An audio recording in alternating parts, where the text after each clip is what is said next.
বন্ধুরা, যদি কাউকে ড্রয়িং শেখাতে চান তাহলে কৌশলে ড্রয়িং শেখান, দেখবেন ড্রয়িং কিছুই না। আজকে আমরা অনেক সুন্দর একটি গ্রামের দৃশ্য আঁকা শিখব একদম সহজ কৌশলে। সর্বপ্রথমে আমরা হাফ স্কেল পরিমাণ 3টি দাগ টেনে নেব। এরপর দেখো আমরা কিভাবে শুধুমাত্র এই 3টি দাগ থেকেই একটি সুন্দর গ্রামের দৃশ্য আঁকি। প্রথমেই উপরের দাগটি থেকে নিচে বাঁকা করে একটি দাগ টেনে নিতে হবে। এরপর এখান থেকে এখানে লাগিয়ে দিতে হবে। এরপর আমরা উপরের দাগটিও স্পষ্ট করে দেব। তারপর নিচের এই অংশটা থেকে এইখানে লাগিয়ে দেব।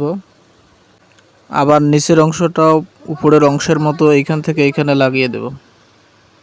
তো বন্ধুরা, তোমরা দেখতেই পাচ্ছ আমরা এখন পর্যন্ত শুধু এই 3টি দাগ থেকেই এই আর্টটি করছি। এখন আমাদের আর্টটা দেখতে কিসের মতো লাগছে? নিশ্চয়ই একটি ঘরের শেপ হয়ে গেল।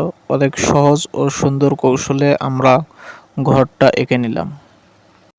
গ্রামীণ দৃশ্যের এরকম ঘরগুলোর দরজা জানালা আঁকা অনেক সহজ। শুধু 4 কোণা করে দিলেই এবং মাঝ দিয়ে 2-4টি দাগ দিলেই দরজা জানালা হয়ে যায়।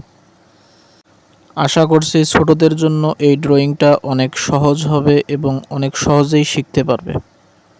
ছোটদেরকে এইভাবে কৌশলে ড্রয়িং আঁকা শেখাতে হবে, তাহলেই তারা ড্রয়িং করতে আগ্রহী হবে। দেখতেই পাচ্ছ কত সহজ কৌশলে আমরা এই ঘরটি আঁকলাম। এখন আমরা নিচের দাগটার এইখান থেকে হালকা বাঁকা করে এইখানে লাগিয়ে দেব, আবার এইখান থেকে এইখানে লাগিয়ে দেব।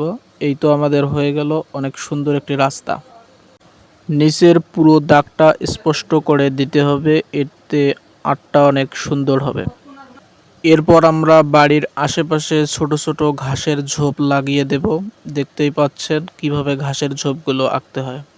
এত সহজ কৌশলে ড্রয়িং শিখতে না পারলে আর কোনোভাবেই আর্ট শিখতে পারবেন না। এরপর আমরা উপরের দাগটি পুরোটা স্পষ্ট করে টেনে দেব। এটা হবে দূরের নদীর কিনারা। যেহেতু এটা অনেক দূরের নদীর কিনারা, তাই আমরা এখানে ঝোপঝাড় এঁকে নেব ছোট ছোট আঁকা বাঁকা করে। বন্ধুরা, দেখতেই পাচ্ছ এখন আর্টটি দেখতে কেমন সুন্দর লাগছে। এখন আমরা এই ঘরটার উপরে অনেক সুন্দর ও ছোট্ট একটি গাছ এঁকে নেব। গাছ আঁকা অনেক সহজ। আমরা এখানে ভি লেটারের মাধ্যমে গাছটা আঁকছি। গাছের পাতা ও ঝোপঝাড়গুলো আমরা গোল করে আঁকা বাঁকা করে দেব, এতে গাছটি অনেক সুন্দর লাগবে। সত্যি বলতে এরকম কৌশলে ড্রয়িং করতে বা আর্ট শিখতে অনেক ভালোই লাগে। তোমরা যখন শিখবে তোমাদেরও অনেক ভালো লাগবে এবং তোমরা এই আর্টটি চেষ্টা করে দেখতে পারো কেমন হয়। এরপর আমরা সামনের দিকটায় একটু ছোট ছোট ঝোপঝাড় এঁকে নেব বা ঘাস ও লতাপাতা এঁকে নিয়ে তার মধ্যে ছোট ছোট কিছু ফুল এঁকে নেব, এতে দৃশ্যটি আরও অনেক সুন্দর লাগবে। দেখতেই পাচ্ছ আমরা লতাপাতাগুলো কিভাবে আঁকছি। একদম সহজ কৌশল, এর থেকে সহজ কৌশল আর মনে হয় হবে না। আমরা রাস্তার এই পাশের দিকটাতেও ছোট ছোট লতাপাতা ও ফুল আঁকবো। দেখতে দেখতে চমৎকার একটি গ্রামের দৃশ্য আঁকা হয়ে যাচ্ছে।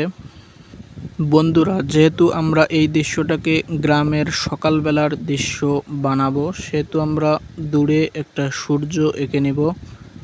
এতে আমাদের দৃশ্যটি সকালবেলার দৃশ্য হয়ে যাবে। সূর্যের চারপাশে এভাবে ছোট বড় রশ্মিগুলো ছড়িয়ে দিতে হবে।